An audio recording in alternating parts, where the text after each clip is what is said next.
এই মুহূর্তে আমাদের উর্দিধারী পুলিশ আমাদের করের টাকা নিয়ে আমাদের ভাই বোনদের ওপর যে অকথ্য অত্যাচার চালালো, পাকিস্তান পর্যন্ত লজ্জা পাবে।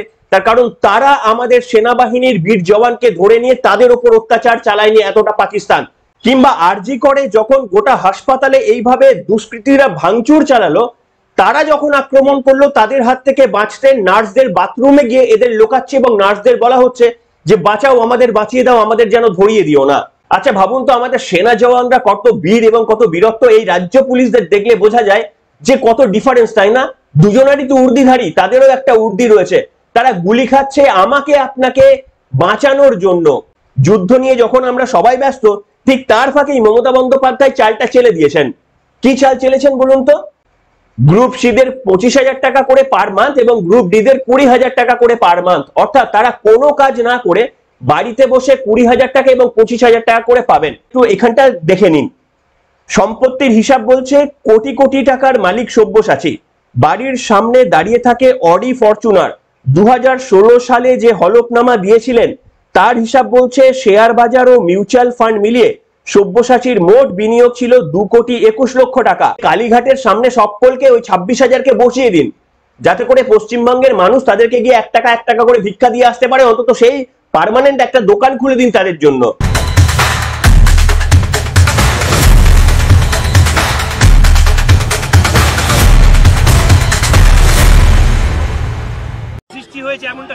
ভাই আমার গাড়ি আমার ওয়ার্ডে আটকালে তাৎকে আদর করবে না?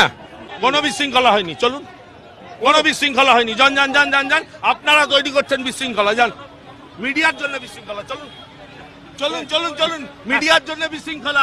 মিডিয়া কি করলো? মিডিয়া বিশৃঙ্খলা বানাচ্ছে, এখানে কোনো বিশৃঙ্খলা দেখতে পাচ্ছেন? এই আপনি আপনার ওয়ার্ডেই বাধাপ্রাপ্ত হচ্ছেন। একটা জনপ্রতিনিধি সেটা ওদের জিজ্ঞেস করুন। আর এই বাধা সরাতে আমার 30 সেকেন্ড লাগবে। নমস্কার, welcome to simple as ABC. আপনাদের সকলকে স্বাগত জানিয়ে শুরু করছি আজকের অন্যতম বিশেষ একটি গুরুত্বপূর্ণ খবর। দেখুন, আমি আপনাদের সামনে বারবার একটা কথাই বলি, যখন ভারতের সেনাবাহিনী এইভাবে পাকিস্তানকে যোগ্য জবাব দিচ্ছে, যখন আনন্দে উচ্ছ্বাসিত হচ্ছি আমরা ভারতের সেনাবাহিনীর বীরত্ব দেখে, তখন মাঝে মাঝেই মনে পড়ে যাচ্ছিল আমাদের এই পশ্চিমবঙ্গের পুলিশের মুখগুলো, যারা নির্বিচারে এইভাবে সাধারণ মানুষকে পেটাতে কোনো রকমের কখনো দ্বিধাগ্রস্ত তারা বোধ করেনি। যখনই তাদের কাছে ইনস্ট্রাকশন এসেছে তার থেকেও কয়েক গুণ বেশি বেত্রাঘাত করতে, একেবারে হাঁটু গুড়িয়ে দিতে এরা দ্বিতীয়বার ভাবেনি। এমন যেন ভাবখানা যেন জঙ্গি অপারেশনে নেমেছে আমাদের এই বীরপুঙ্গব পুলিশ। কেন বীরপুঙ্গব? না, এই পুলিশ বারবার বিভিন্ন ক্ষেত্রে একদিকে যেমন নিরস্ত্র সাধারণ মানুষদের একেবারে মারাত্মকভাবে আঘাত করে তাদের রক্তাক্ত করে দেয় একেবারেই, ঠিক এই পুলিশই আবার বিভিন্ন ক্ষেত্রে কখনো টেবিলের তলায় কিংবা আরজি করে যখন গোটা হাসপাতালে এইভাবে দুষ্কৃতীরা ভাঙচুর চালালো, তারা যখন আক্রমণ করলো তাদের হাত থেকে বাঁচতে নার্সদের বাথরুমে গিয়ে এদের লোকাচ্ছে এবং নার্সদের বলা হচ্ছে যে বাঁচাও, আমাদের বাঁচিয়ে দাও, আমাদের যেন ধরিয়ে দিও না। এই পুলিশেরও আত্মরক্ষার প্রয়োজন হয়, আর সেই দিন আমাদের এই নার্সরা, আরজি করে ডাক্তাররাও তাদের প্রাণ ভিক্ষার আবেদনটুকু শুনেছিলেন, দুষ্কৃতীদের চিনিয়ে দেননি। কিন্তু আজকের এই নির্মম পুলিশ যেভাবে 26,000 চাকরি প্রার্থীরা পথে বসে, আর তো কোনো উপায় নেই, এদের এমনিই মরতে হবে। যে 26,000 ছেলে মেয়েরা সরকারি চাকরির পরীক্ষা দিয়ে 8 থেকে 10 বছর আগে তাদের প্রাপ্য চাকরিটা আদায় করে নিয়েছিলেন মেধা এবং বুদ্ধির জোরে, তাদের আজকে এই সরকারের লোভের কারণে, একটা সংবিধানের শপথ নিয়ে আসা সরকারের লোভের কারণে যখন তারা কার্যত সবকিছু হারিয়ে ফেলেছেন, ঠিক সেই মুহূর্তে আমাদের উর্দিধারী পুলিশ আমাদের করের টাকা নিয়ে আমাদের ভাই বোনদের ওপর যে অকথ্য অত্যাচার চালালো, পাকিস্তান পর্যন্ত লজ্জা পাবে। তার কারণ তারা আমাদের সেনাবাহিনীর বীর জওয়ানকে ধরে নিয়ে তাদের ওপর অত্যাচার চালায়নি এতটা পাকিস্তান, যতটা অত্যাচার চালাচ্ছে আমাদের এই রাজ্য পুলিশ।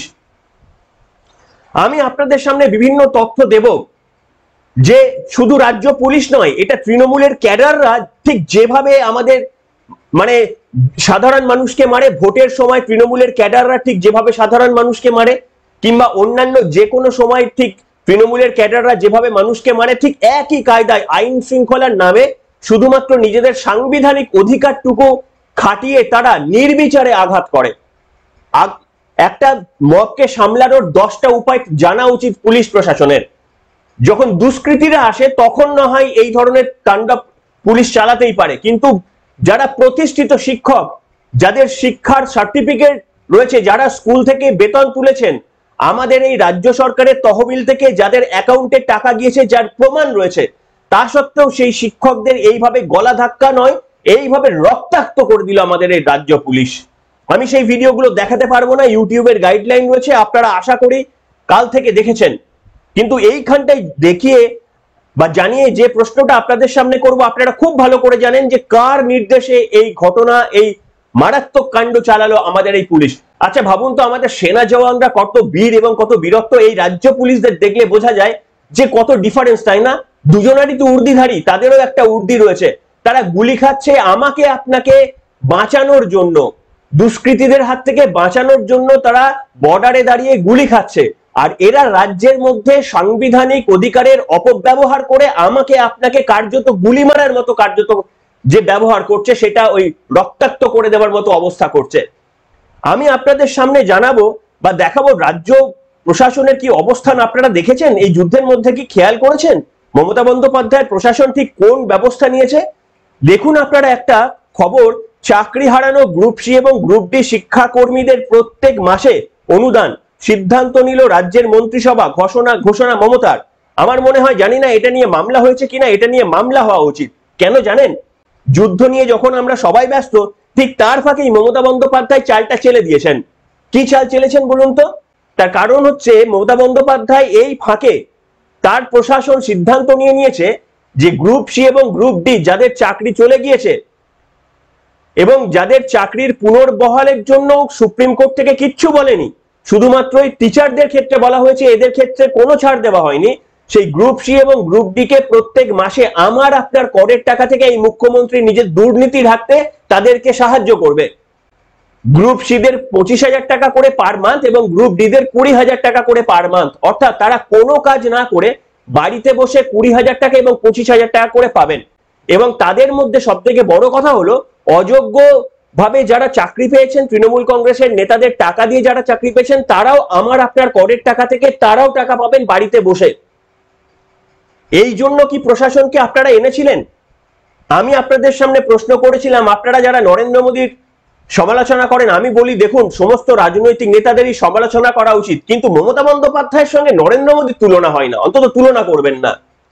কারণ এই নরেন্দ্র মোদী যুদ্ধের সময় দেখিয়ে দিয়েছে আমার আপনার করের টাকা, সেগুলো তো কোথাও এই শিক্ষক নিয়োগ বা প্রফেশন নিয়োগ বা মিলিটারিতে নিয়োগ তো সেন্ট্রালেও হয়। একটা উদাহরণ দেখেছেন? রাজ্য তো একটা ছোট্ট, কেন্দ্রীয় সরকার এতটা বড়, কোথাও দেখেছেন যে এরকম ঘটনা ঘটেছে? এত তাদের কাছে তো অনেক অপরচুনিটি রয়েছে, কোথাও দেখেছেন এই ধরনের নির্লজ্জ প্রশাসনের ভূমিকা নিতে? এবং আমাদের এই কেন্দ্রীয় সরকার এই আকাশ প্রতিরোধী সিস্টেম আমাদের করের টাকা ব্যবহার করে কি সুন্দরভাবে আমাদের সুরক্ষা দিয়েছে, সেটা পাকিস্তানের সঙ্গে এই যুদ্ধের পর আমরা প্রমাণ পেলাম। আর আমাদের এই মমতা বন্দ্যোপাধ্যায় নির্লজ্জ প্রশাসন কিভাবে আমাদের অসুরক্ষিত করে রেখে দিয়েছে। একদিকে তারা টাকা নিচ্ছেন, টাকা নিয়ে চাকরি করার পর যোগ্যদেরও চাকরি খেয়ে নিচ্ছেন, আর চাকরির জন্য তারা শান্তিপূর্ণ প্রতিবাদ, ঘোষিত প্রতিবাদ জানাতে গেলে তাদের রক্তাক্ত করে দিচ্ছেন।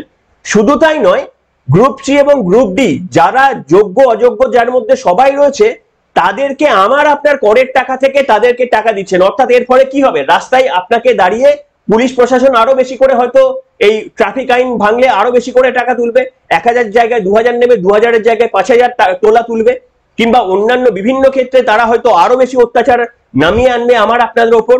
মিউনিসিপ্যাল বা গ্রামের এই ট্যাক্স বেড়ে যাবে, অনেক কিছু রাজ্য সরকারের আদায়ের অনেক ক্ষমতা রয়েছে। আর যদি তারা আদায় নাও করে, তাহলে যে অর্থ দিয়ে আমাদের উন্নতি করা সম্ভব হতো, তাহলে সেই উন্নতির কর্মকাণ্ডটা স্তব্ধ হয়ে যাবে। এই ভূমিকাগুলো রাজ্য প্রশাসন আমাদের সঙ্গে নিচ্ছে। এই জায়গায় দাঁড়িয়ে আমি শোনাতে চাইবো, এসব তো ছেড়ে দিন, গণতন্ত্রের চতুর্থ স্তম্ভের ওপর কিভাবে আঘাত করছে দেখুন এই সব্যসাচী দত্ত। তৃণমূল কংগ্রেস হয়ে বিজেপিতে 19 সালে চলে গিয়েছিলেন, ভেবেছিলেন তৃণমূল কংগ্রেস হেরে যাবে বলে নৌকা টপকে গিয়েছিলেন, আবার বিজেপি হারতেই চলে এসেছেন। বিপুল সম্পত্তির অধিকারী সেই সব্যসাচী দত্ত কিভাবে TV9, এবিপি আনন্দ সাংবাদিকদের ধরে ধরে হুমকি দিচ্ছেন, তাদেরকে এবং তাদের অনুগামীরা কিভাবে পেটালেন, ধরে ধরে পেটালেন, তার একটা আপনাদের ভিডিও এখানে আপনাদের সামনে দেখাতে দেখাবো। দেখুন কি নির্লজ্জ এবং TV9 সাংবাদিক কি অসাধারণ বক্তব্য রাখলেন সেটাও আপনাদের শোনাবো, শুনুন। ভোট দিয়ে রক্ত বেরোচ্ছে আপনাদের লোকজনদের আঘাতে। ভালো হয়েছে, ভালো হয়েছে এটা বলছেন আপনি? খুব ভালো হয়েছে। আপনার বেরোয়নি তো? না, আমার ক্যামেরা বন্ধু। ভালো হয়েছে, এটা করতে পারেন না আপনি? বেশ করেছেন। অনেক বাইরে রক্ত বেরোচ্ছে দেখুন। যে রাস্তা অবরোধের কথাই হচ্ছে। আমার গাড়ি কি ওদের উপর দিয়ে রানওভার করতো? আপনার ওদের প্রতি যা বক্তব্য থাকতে পারে, আমার ক্যামেরা আরে ভাই ওখানে পিক এন্ড চুজ করা যায় নাকি? হাতে ক্যামেরা আছে, ক্যামেরা আছে, আপনার হাতে বুম আছে। আমি আপনাকে এরকম করে গালতে পারাকে দেখবো আপনার বুম আছে কি? ক্যামেরা পার্সনকে মারবেন আপনি? আমি মারিনি। আরে আমি মেরেছি বাসিন্দারা, আমি মেরেছি। আমার গাল টিপবেন বললেন তাই বলছি। উত্তেজিত করবেন? আমি উত্তেজিত করছি, আপনি আমার গাল টিপার উদাহরণ দিলেন তাই বললাম।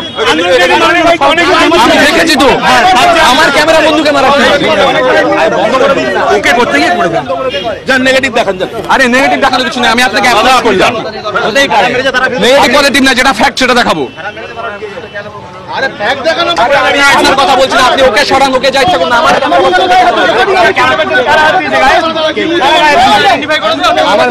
কোনো বিশৃঙ্খলা নেই, চলুন। এই কিছুক্ষণ আগেই একজন সাংবাদিককে নিগৃহীত হতে হয়েছে। কিসের সাংবাদিক? কোথাকার সাংবাদিক? TV9 সাংবাদিক। TV9 সাংবাদিক এখানে কি করছিল? সে কি করছিল আমার গাড়ির সামনে? সে তো কভার করতে এসেছিল আমাকে। চলুন, পেড নিউজ যা, মোদির থেকে টাকা নিয়ে কর যা। সেটা ওরা শিক্ষক কিনা আমার ডাউট আছে। শুনলেন, এই হচ্ছে একটা প্রশাসনের অবস্থা। চারিদিক থেকে আমাদেরকে মানে লুণ্ঠিত করে দিয়ে, আমার মনে হয় পাকিস্তান বোধহয় এতটা অত্যাচার আমাদের করতো কিনা সন্দেহ রয়েছে। আজকে সৌগত রায় পর্যন্ত প্রশ্ন তুলছেন, মানে পর্যন্ত নয়, সৌগত রায় প্রশ্ন, ভারত আদৌ যুদ্ধ করেছে? আমাদের মিলিটারিরা আদৌ কিছু করেছে? পাকিস্তানে আদৌ জঙ্গি ঘাঁটি ছিল? ভারত কি আদৌ কিছু করেছে? মানে একটা রাজনৈতিক দল কি করে এরকম হতে পারে, এ সত্যি ভাবার বাইরে। এ তো আমাদের রাজ্যেরই মানুষেরা, এরা কি করে এইরকম একটা দল তৈরি হতে পারে? মুর্শিদাবাদে গিয়ে কিভাবে হিন্দুদের উপর আক্রমণ হওয়ার পর নীরব, একটা শ্রেণীকে শুধু বাঁচানোর জন্য এরা দায়বদ্ধ, তার কারণ ওদের ভোট বাক্স বলে। এবং এইটা করে কার্যত যে জেহাদিরা একেবারে হিন্দু ধর্ম পরিচয় দেখে গণহত্যা করেছিলেন, তাদেরই সপক্ষে যেন এদের স্ট্যান্ড মিলে যাচ্ছে। কি নির্লজ্জ প্রয়াস আমাদের এই রাজনৈতিক দলের। হ্যাঁ, এরপরেও আপনারা এদের জন্য গলা ফাটান, আর নরেন্দ্র মোদীর চুন থেকে পান খসলে আপনারা বক্তব্য বলেন।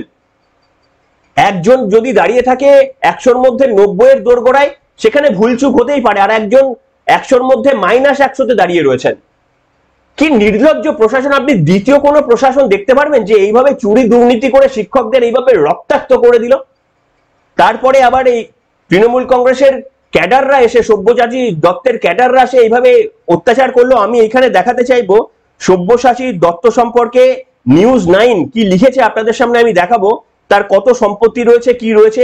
যেহেতু নিউজ9-এর একজন সাংবাদিক আক্রান্ত হলেন, নিউজ9 কি লিখেছেন আপনারা একটু এখানটা দেখে নিন। সম্পত্তির হিসাব বলছে কোটি কোটি টাকার মালিক সব্যসাচী। বাড়ির সামনে দাঁড়িয়ে থাকে অডি ফরচুনার। 2016 সালে যে হলফনামা দিয়েছিলেন তার হিসাব বলছে শেয়ার বাজার ও মিউচুয়াল ফান্ড মিলিয়ে সব্যসাচীর মোট বিনিয়োগ ছিল 2,21,00,000 টাকা। সেই সময় তার মোট সম্পত্তির পরিমাণ ছিল 4,59,00,000 টাকা, 59 লক্ষ প্রবাবলি হবে। তো 2016 সালে 4 কোটি টাকা যদি সব্যসাচী দত্তের থাকে 16 সালে, 2026-এ এসে সেই সম্পত্তি কোথায় গিয়ে দাঁড়িয়েছে? তাও এটা ঘোষিত সম্পত্তি। এরপরে শাসক দল বা রাজনৈতিক দলের নেতাদের কতটা ঘোষিত আর অঘোষিতর পরিমাণ কতটা, সেটা আমরা সবাই অনুমান করতে পারি। আমি এনার সম্পর্কে বলছি না, আমি ইন জেনারিক বলছি, গোটা ভারতের কথা বলছি। ইন জেনারিক এরা যেটুকু ঘোষণা করে সেটা হচ্ছে হিমশৈলের চূড়া, যেটা জলের ওপর ভেসে থাকে। আর যেটা ঘোষণা করে না সেটা হচ্ছে সব থেকে বেশি 90%, যেটা জলের নিচে থাকে। আমি এনার কথা বলছি না।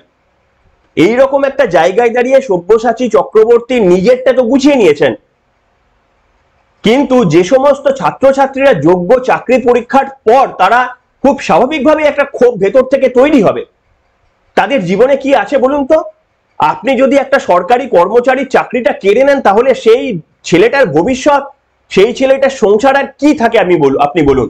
তাহলে সকলকে একটা করে ভিক্ষার পাত্র দিয়ে দিন, দিয়ে কালীঘাটের সামনে সকলকে ওই 26,000কে বসিয়ে দিন, যাতে করে পশ্চিমবঙ্গের মানুষ তাদেরকে গিয়ে 1 টাকা করে ভিক্ষা দিয়ে আসতে পারে। অন্তত সেই পার্মানেন্ট একটা দোকান খুলে দিন তাদের জন্য, যদি লজ্জা থাকে তাহলে সেটুকু করে দিন।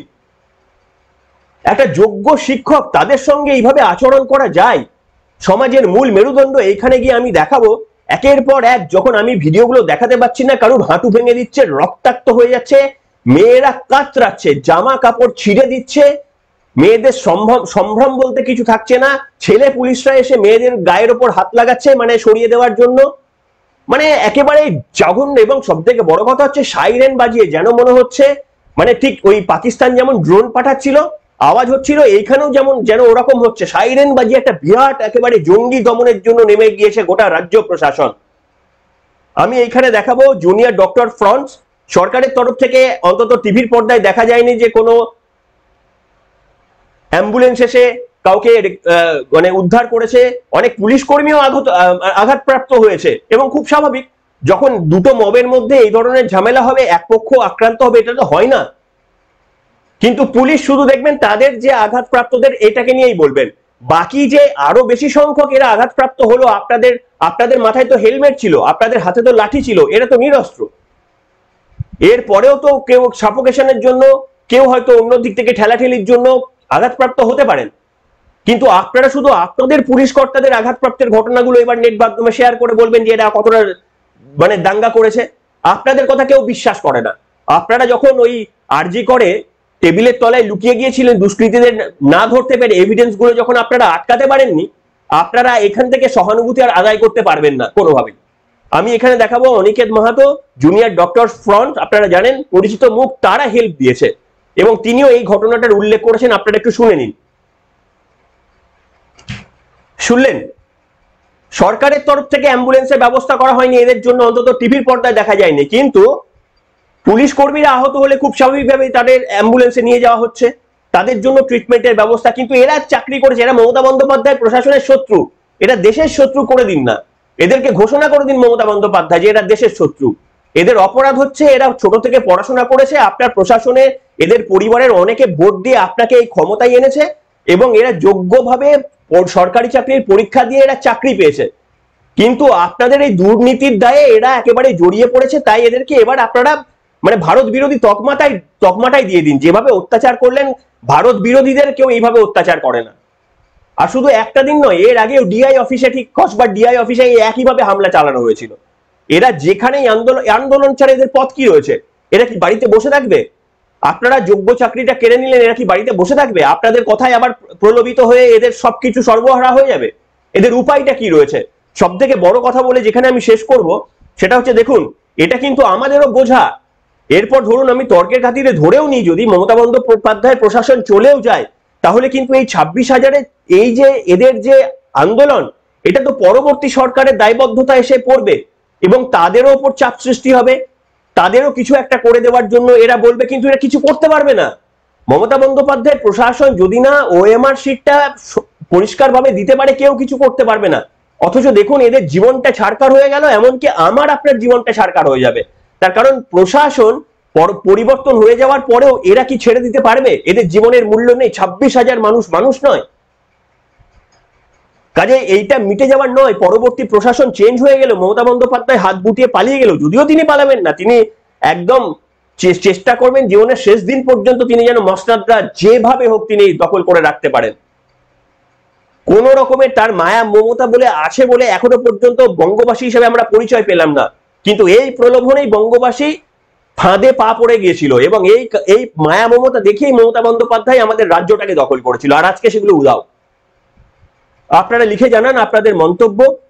এটা একেবারে অগণতান্ত্রিক, এর প্রতিবাদ হওয়া উচিত। আরজি করে ঠিক যেভাবে সাধারণ মানুষ রাস্তায় নেমে প্রতিবাদ করেছিল, আমাদের মনে হয় পাকিস্তানকে ভারত শিক্ষা দিয়ে দেবে, তার জন্য নরেন্দ্র মোদী সরকার রয়েছে, তিনি যথেষ্ট, আমরা প্রত্যেকে ভরসা করি, সে কুমাকুড়া বাদ দিয়ে। কিন্তু এই তৃণমূল সরকার যা পরিস্থিতি পশ্চিমবঙ্গে তৈরি করে রেখে দিয়েছে, আমাদের বেঁচে থাকাটাই এখানে কার্যত দায় হয়ে দাঁড়াচ্ছে। আপনাদের নীরব ভূমিকা পালন করলে হবে না, কিন্তু আপনাদেরও সক্রিয় ভূমিকা পালন করা উচিত। কমেন্ট বক্সে আপনাদের মন্তব্য লিখুন। শেষ করলাম।